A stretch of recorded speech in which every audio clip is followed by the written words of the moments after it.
All right, we're going to continue with today's media availabilities here at Richmond Raceway. This time in advance of the Virginia 529 College Savings 250 with the NASCAR Xfinity Series. We are joined by Elliott Sadler, driver of the number 1, OneMain Financial Chevrolet. Elliott, you're coming here into your hometown track, looking to possibly lock up the regular season championship and gain those 15 extra playoff points. Also looking for your first career win here at your hometown track. So why don't you talk about what that's like coming in here? Before I talk about the race, I want to send my thoughts and prayers out to everybody in Florida. Wishing them a safe weekend. We got a lot of friends, all of us do, down in that area in different parts. And one of my wife's best friends is an EMT, and she got called into work yesterday, and they told her she's going to be gone at least 4 or 5 days to help save other people. And she's also a fireman as well, and she had to leave her own family at home to go protect others. So God bless our first responders, and just hope everybody has a safe weekend in that area of the country. To address your question, I love being here at home. We should have won the race here in the spring. It really hurt and still hurts today with the little caution thing there at the end of the race, and we had a chance to win. And of all the tracks that we're able to compete at week in and week out, we definitely have this one circled each and every time we come. And we want to win the race this weekend. We have we feel like we're going to lock up the points, no problem, whether it be here, whether it be at Chicago, so we can be aggressive and try some things and do some pitch strategy stuff to try to get as many bonus points as we can. And that's that's on our goal. And so we've had a great season to put us in this position where we can be aggressive, and we want to take advantage of it. All right, thanks. We'll open up to questions. We'll start in the back with Matt. Matt Weaver, AutoWeek.com. When it comes to the penalties that's been announced over the course of the year, encumbered stuff, at what point, in your opinion, being around this game as long as you have, is competition in the garage and infractions become cheating? No comment. I hate to be that way, but I don't want to get in that. You guys are smart enough. We'll go to Sean in the back. Robertson, CBS 6 here in town. How are you? I'm great. You were in a similar spot last year. You'd already clinched a playoff spot. I think you had the points lead going into the playoffs last year, and you're in a similar spot this year. What can you take from last year's experience and do a little differently going into your playoff run this year? Yeah, I felt like we did everything right last year. We had a lot of momentum on our side and felt like we got through the playoffs pretty well. I mean, I think that the biggest thing that hurt us was the not having my crew chief at Homestead and trying to race for a championship. So I think what I learned as a driver is it's all about Homestead. I mean, that's what gives you the trophy. So if we just cross our T's and dot our I's and do everything we're supposed to do as a team and put ourselves in a position to go to Homestead, that's what it's all about. So that's really what I've learned from last year. Is to stay focused on that. That's the ultimate goal, and that's where we want to be. We'll come down here at the front. Hey, Elliott, Tim Perrell with the Times-Dispatch. Mm-hmm. How are you? Good. Have you noticed any differences with the flange fit car, and how is it driving? Hey, that's a good question. Some of the NASCAR guys came and talked to me after practice, and I don't really see a difference right now. The car sounds different. It's got a different smell to it. From the stuff that's burning off inside the car. It definitely sounds different. I guess the vibration through the body is a little bit different, so it had a little different feel through the seat. But all little stuff, nothing major. I think the biggest difference is going to be when we start beating and banging on each other, what pops out and what doesn't. Or if you break something, how bad will it affect you? We all kind of know you can beat out sheet metal. We're not really sure what you can do with these cars during the race if you flat-sided, if you hit the wall or what have you. So I think we'll learn more through the race tonight and kind of what we have to work with. But as far as being out there by yourself and practicing and stuff like that, not a major driving difference from what we're seeing on our team. We'll go over to the right to Dustin. Dustin Long, NBC Sports. You just mentioned about last year in Homestead. You said you felt it hurt you not having your crew chief there.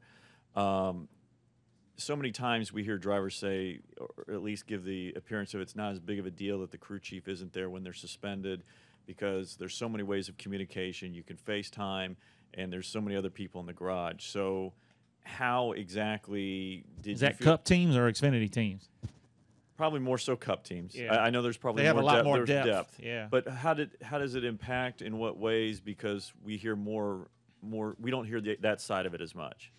Yeah, I think Cup teams can get by with it a little easier because they have so much more depth and they have so many more engineers and so many more. On the Cup side, crew chief has a different role, in my opinion, than what an Xfinity crew chief does. The Cup crew chief is more about people and setting a schedule and working with guys and working with the driver, and he has more of an engineering help and support group that's really running all the sims and doing all the setups and things like that. And it's just a lot more depth on the Cup side. Xfinity side, when you're working with the same guy week in and week out, and not only is the Xfinity crew chief working and managing the team, also communicating with the driver, he's doing 90% of the setups. It's just a different job title. It's kind of the same experience calling a race and things like that, but he just has so much more on his plate. Cup guys have so much more depth, so many more people on the team because they have more money to work with. They do a lot more delegating, so if something does happen, another guy can easily kind of slip in that position. And that it's way more hands-on. Yeah, that's my opinion. Any additional questions for Elliott? All right, Elliott, thanks for joining us. Good luck tonight. Thanks, guys. Okay, if we could have your attention, please. We are now joined by Denny Hamlin, driver of the number 11 FedEx Express Toyota for Joe Gibbs Racing. Denny, Richmond certainly has been a great track for you. 3 wins, defending race winner. Can you just talk a little bit about what success here means to you, as well as your outlook heading into the playoffs? Yeah, it's definitely been a good track. We've finished really well. We've ran really well the last couple times here, so really looking forward to it. It's been one that's kind of been circled for a while. We like trying to win this race before the playoffs start and trying to get the momentum. I feel like we have momentum, so everything's going good. Cars are good, so I don't see any reason why we can't contend this time around also. Great. We'll open it up for questions. If you have a question, please raise your hand. We'll get a microphone to you. We'll start over here with Claire and then come over to Bob and back to Jerry. Claire Beeline, Sirius XM NASCAR Radio. I'm sorry to jump right into this, but I've been talking about it a lot. When you win and go to victory lane and you had such a great weekend, how do you hear that then the win is encumbered? When do you hear about it? How devastating is it? And, what's the spirit of your team? I heard, something, on Monday or so, I think later on Monday or early Tuesday, that, it was questionable and, needed further review. As far as I understand, my crew chief went and saw it for himself on Wednesday, and he deemed it not right. So I would agree with the assessment. Well, it sucks because I know personally it had nothing to do with winning the races. I'd won 5 other races at that track well before that. I'd love to line them up again. I mean, it's that track is special to me. It was a special weekend, all in all, and it took something that was super positive and turned it to a negative pretty quick. We'll take our next question from Bob.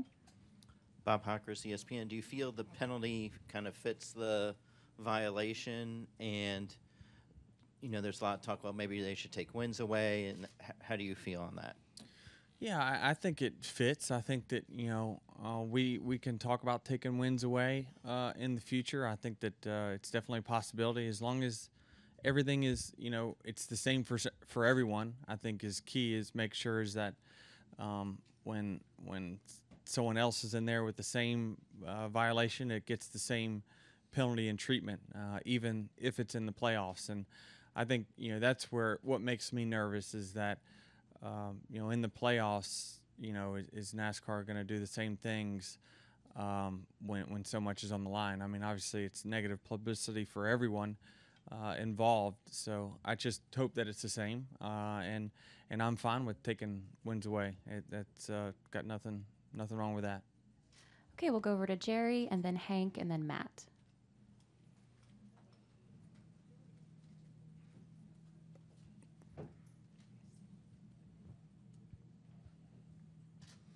Jerry Jordan, KickingTheTires.net and PRN. Along those lines, is it the same when a win is encumbered for someone who has a win versus someone like Joey, that was his only win.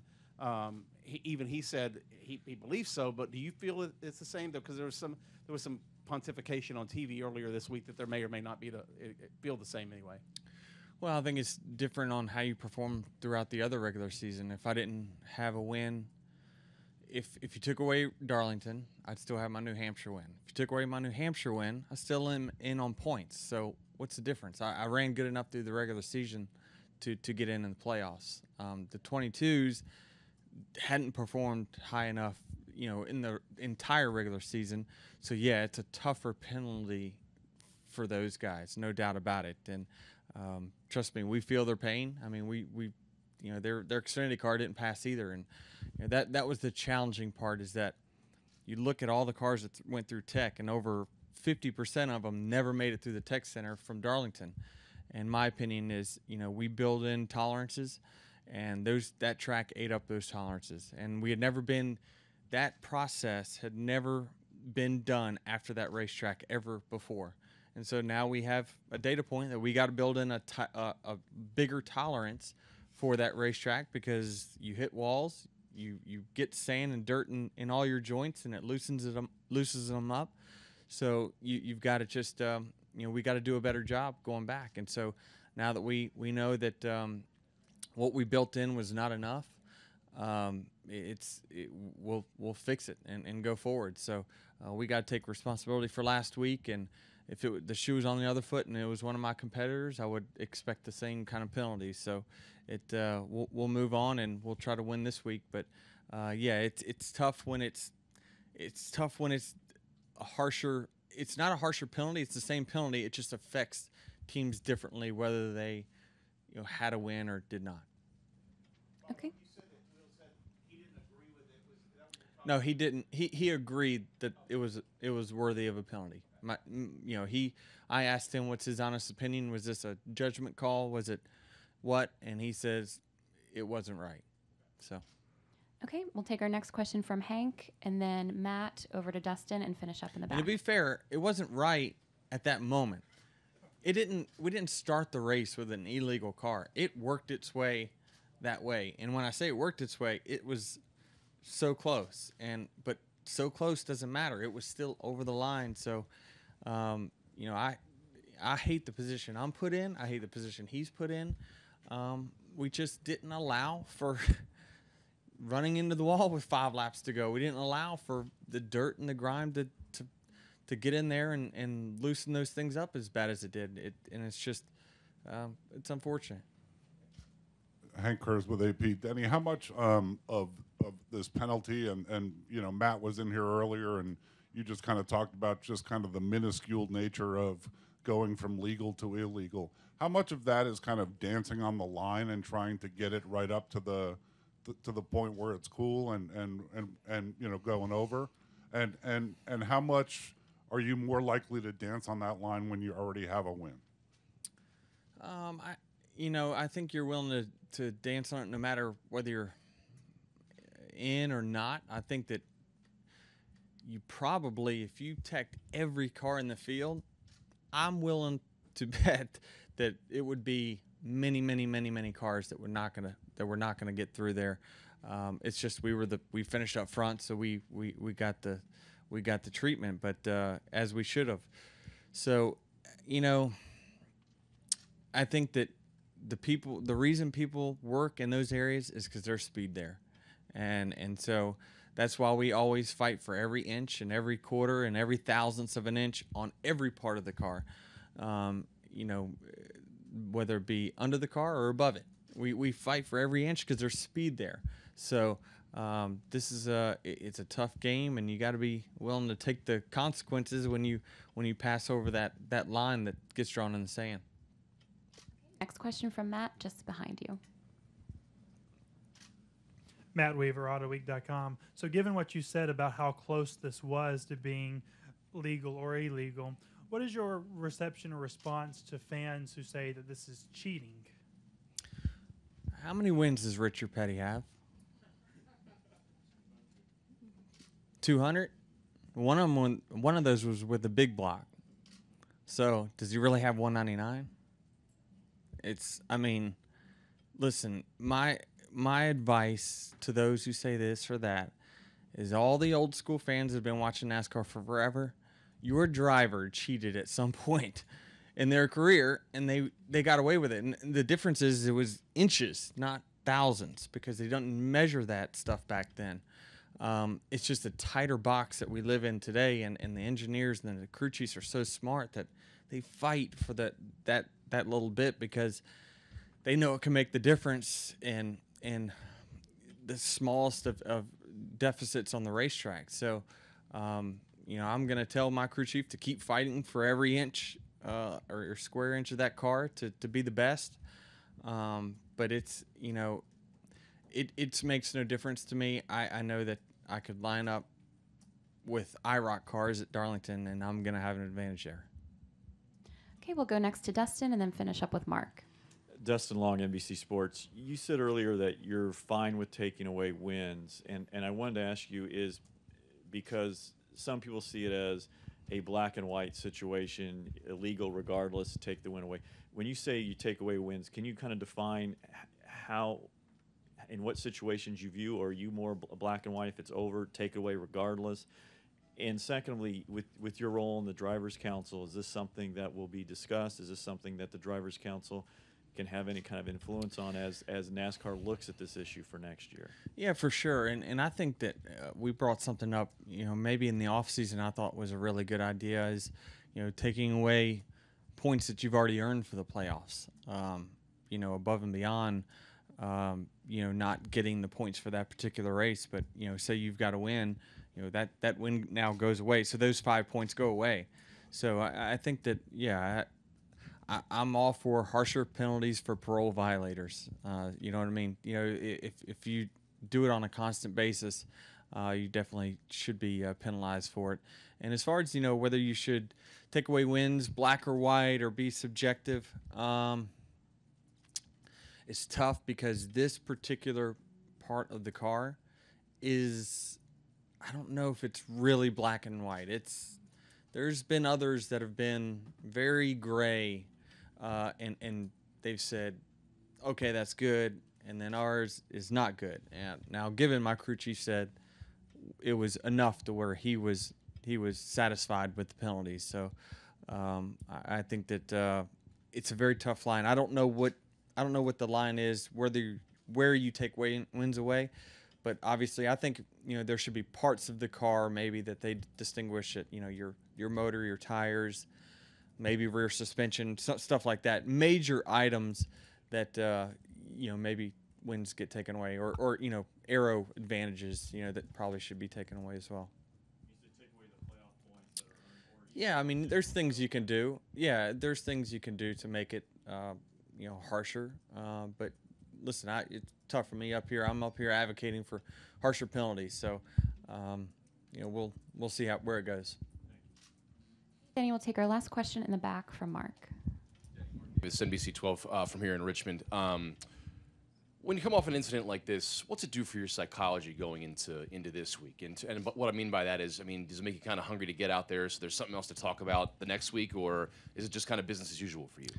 Yeah, it's a ton of motivation for sure. And I mean, trust me, this is not what I wanted to talk about coming to my home track for sure. You know, especially after our weekend that was fantastic, and you know, it just you know, that part of it stinks, but also there's tons and tons of motivation that will be behind us this week to go out there and perform well. And you know, so far through the practices, I think, you know, we're pretty good shape. Thank you for your time. Good luck Thank this you. weekend.